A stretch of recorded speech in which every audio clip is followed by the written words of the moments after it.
Flying Saucer Working Party by Charles Lear. As most people who have an interest in the subject of flying saucers/UFOs are aware, the United States Air Force had an official investigation program looking into the phenomenon for over 20 years, starting in 1948, that continued until its termination in 1969. What many might not be aware of is that England also had an early official interest in the subject, and the Ministry of Defense put together an investigation team in 1950 called the Flying Saucer Working Party. It lasted less than a year and was disbanded after the group issued a report recommending against further investigation. Continued sighting reports and interest among influential people caused the MOD to reconsider, and in 1952, 2 divisions of the Air Ministry were tasked with investigating. The story of the MOD's first involvement with mysterious aerial phenomena is told in the study guide titled Unidentified Flying Objects on the National Archives UK website. Besides providing a jumping-off point for researchers, the guide provides links, they were broken at the time of this writing, to many pertinent records.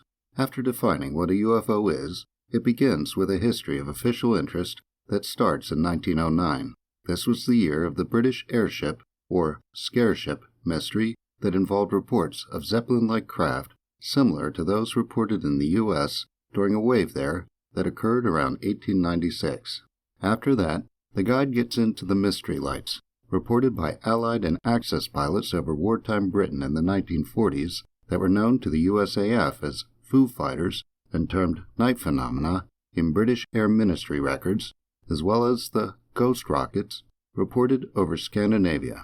According to the guide, over 3 years after flying saucers were all over the news in the U.S., 2 major papers in the U.K., the Sunday Dispatch and the Sunday Express, started carrying articles covering the phenomenon.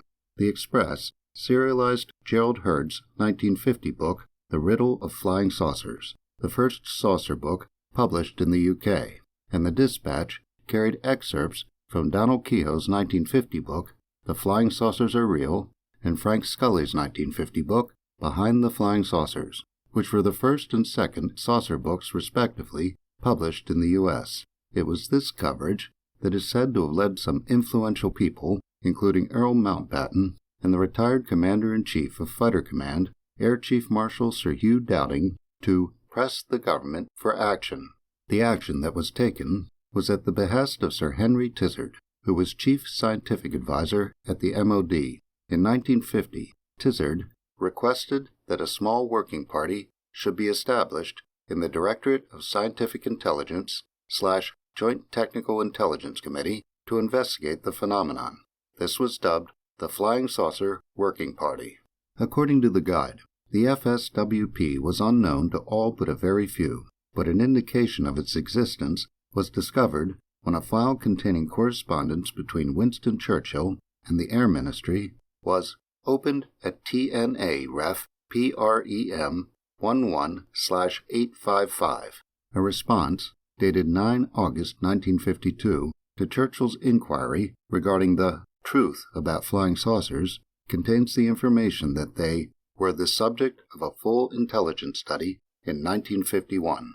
According to the guide, the FSWP's existence was revealed when minutes of the DSI/JTIC were released under reference DEFE 41/152. It's described this way. The working party included 5 intelligence officers from the 3 services and was headed by one of the MOD's scientific intelligence branches.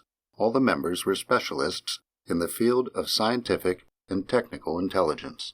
The single remaining copy held in the archives of the FSWP's final report, designated DSI/JTIC Report Number 7, is the only report found that had been produced by the group. It was found after a request made by Dr. David Clark under the Code of Practice for Access to Government Information.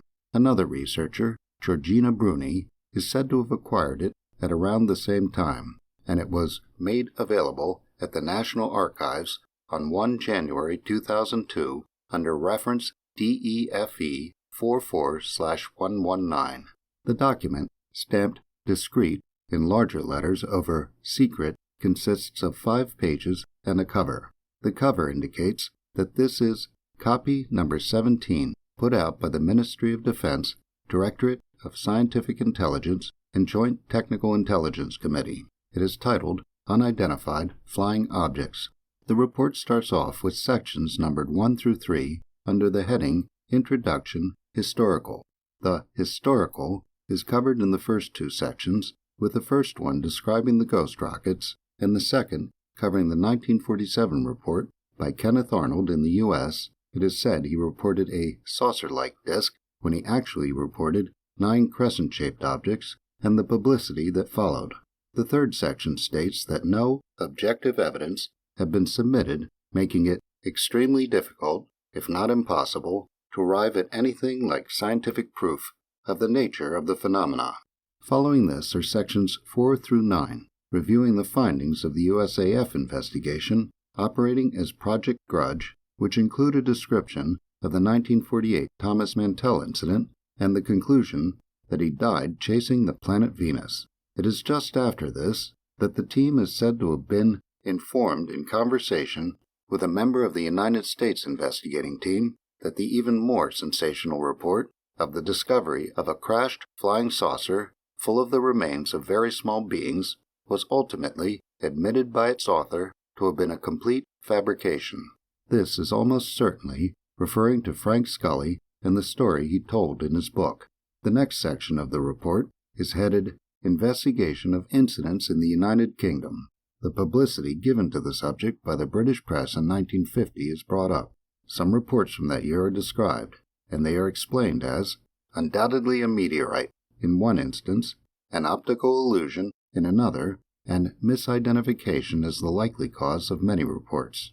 Under Conclusions and Recommendations, the authors bring up William of Occam's principle that the most probable hypothesis is the simplest necessary to explain the observations, and conclude that all the reports were the result of the following. 1. Astronomical or meteorological phenomena of known types. 2. Mistaken identification of conventional aircraft, balloons, birds, or other normal or natural objects. 3. Optical illusions and psychological delusions. 4. Deliberate hoaxes.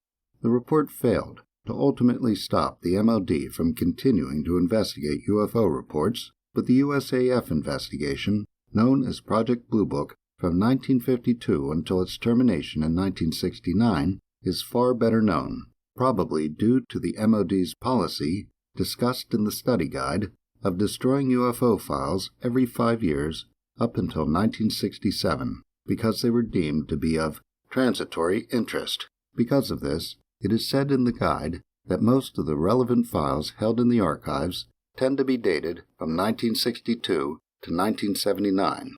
There wouldn't be another MOD study like that of the Flying Saucer Working Party until Project Condign, which ran, again in secret, from 1996 until 2000. The report was released in May 2006. Charles Lear is the author of Crashed Saucers and Malevolent Aliens, available at Amazon.com.